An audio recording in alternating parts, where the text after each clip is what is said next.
আমার এই মুক্তিযোদ্ধাদের গলায় যখন দেখি জুতার মালা, জুতো দিয়ে বাড়ি দেয়, অথচ কিছু করতে পারছি না,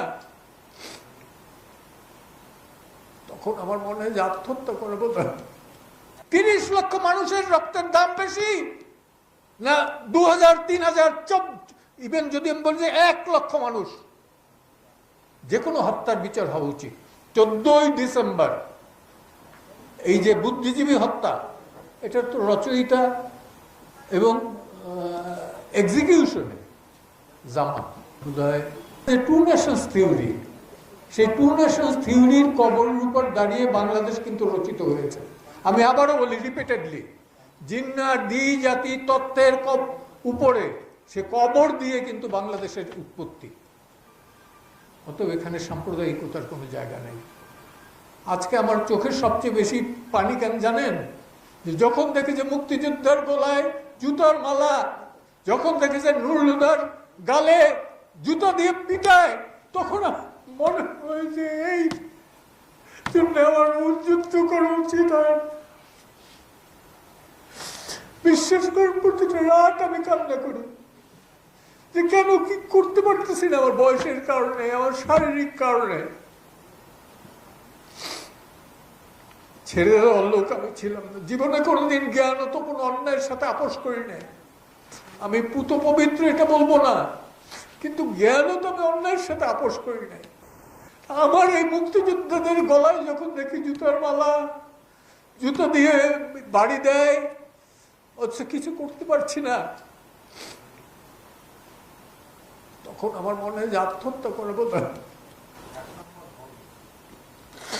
উচিত। তো সেই কারণে আমি বললাম যে আপনারা না, আমি সবচেয়ে বড় অসহায়, সবচেয়ে বেশি আমি কি বলবো সব সংখ্যালঘিষ্ঠ। আজকে 71-এ যারা যুদ্ধ করেছি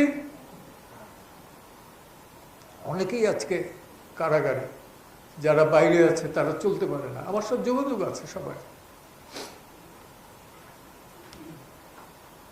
কি বলবো, আর বলার কিচ্ছু নাই। আমি শুধু একটা জিনিস বলবো, আমাদের সন্তানরা যদি মুক্তিযুদ্ধকে ধারণ করে তাইলে তারা যেন রুখে দাঁড়ায়। আর একটা দেখবেন, আওয়ামী লীগ আজকেও কালকেও 50 বছর পরে হলেও ক্ষমতায় আসবে। প্রতিবাদ কিন্তু এই গভর্নমেন্টের বেলা আওয়ামী লীগ করে নাই, কেউ করে নাই। ফার্স্ট আমি করেছি যেদিন ওয়াকারুজ্জামান বলল যে আমি জামাত এবং কাকে না বিএনপির বলল না, জামাত এবং কাকে কাকে যেন সে ডাকছে, এবং আমার উপর আপনি বিশ্বাস রাখেন। আমি সাথে সাথে কিন্তু ফেসবুকের লাইভে গিয়ে বললাম যে একটা বেআইনি ঘোষিত সংগঠনকে তুমি ডাকতে পারো না, ওই চেয়ারে বসে।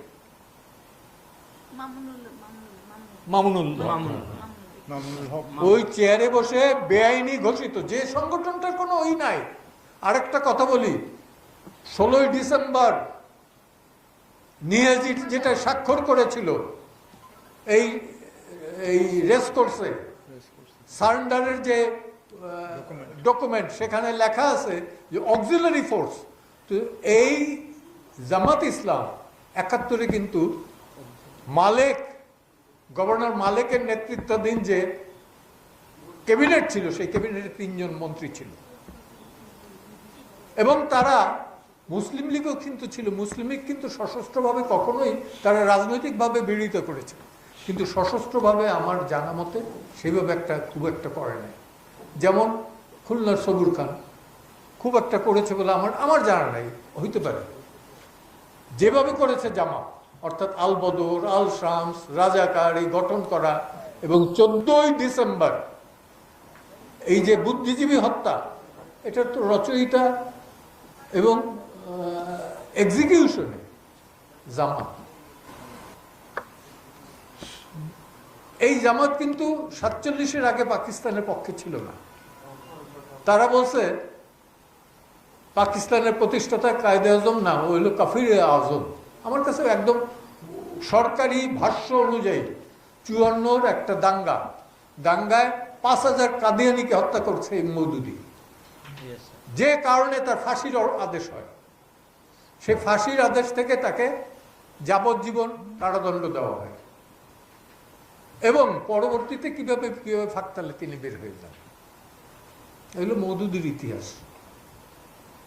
আমরা জানি না, আমরা মনে করি যে জামাত ইসলাম মানে ইসলাম, ইসলাম বললে ইসলাম। এরা যে ফক্কর ঝান্ডাবাজ সেটা আমাদের মাথায় নাই।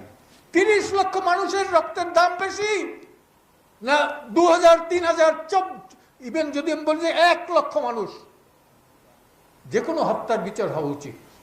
কিন্তু 30 লক্ষ মানুষ, 2 লক্ষ মা বোনের ইজ্জত নিয়ে 71-এ যে দেশটা স্বাধীন হয়েছে তার সাথে তুলনা কারো চল না। এবং একটা কথা আমি বলে দেই যে এই দেশ কিন্তু সাম্প্রদায়িকতার দেশ না। এই দেশ, অনেকে বলে যে বাংলাদেশের সংবিধান এটা হয়েছে ভারতের সংবিধানের 2য় সংস্করণ। আমি বলি যে না, ভারতের সংবিধান বাংলাদেশের সংবিধানের 2য় সংস্করণ। কারণ কি জানেন? তার মূলনীতির ভেতরে কিন্তু সমাজতন্ত্র ছিল না। 74-এ তারা তাদের সংবিধানে সমাজতন্ত্র অন্তর্নিহিত করেছে। গণতন্ত্র ছিল না স্যার, ভারতীয় সংবিধানে প্রথম গণতন্ত্র ছিল না। হ্যাঁ, পরে আসছে। এই যে আসছে সেটা কার ইসে?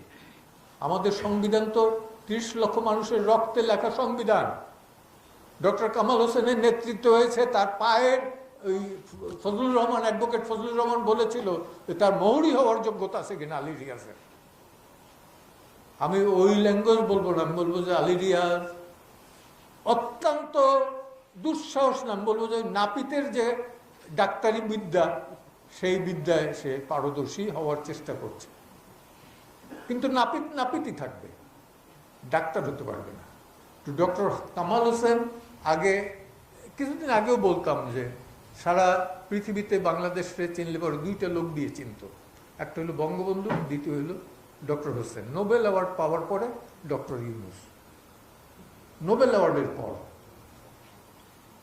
আমি সেই বিতর্কেও যাব না, কিন্তু বলবো যে এই সংবিধানে হাত দেওয়ার চেষ্টা করবেন না। এই সংবিধানে আবারও বারবার বলছি যে এই সংবিধানে হাত দেওয়ার চেষ্টা করবেন না। হাত শুধু কেটে ফেলবো না, ওই লোকগুলো বিদেশি, তো তারা এমনি বিদেশি, বিদেশে এসে এখানে স্বদেশী ভাব দেখাচ্ছে। নাগরিকত্ব বন্ধ করে আসুক, দেশের রাজনীতি করুক, বুঝবো। আমার কোনো রাজনৈতিক দল নেই, কিন্তু একটা দল আছে, আমি দেশপ্রেমী, আমি মুক্তিযোদ্ধা। আর কোনো আমার পরিচয় দরকার নাই।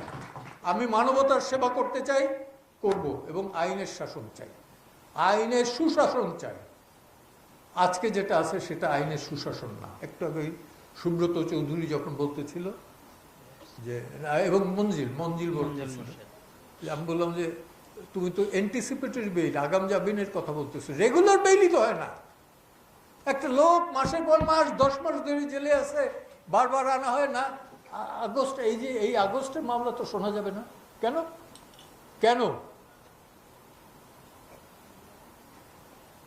একটা কথা বলি, এই দিন না দিন আরো আছে। আর 71-এর একটা গান আছে, বিচারপতি তোমার বিচার করবে যারা আজ জেগেছে সেই জনতা। আমি বক্তব্য দীর্ঘায়িত করবো না, শুধু বলবো বিচারপতি তোমার বিচার করবে যারা আজ জেগেছে সেই জনতা। ধন্যবাদ।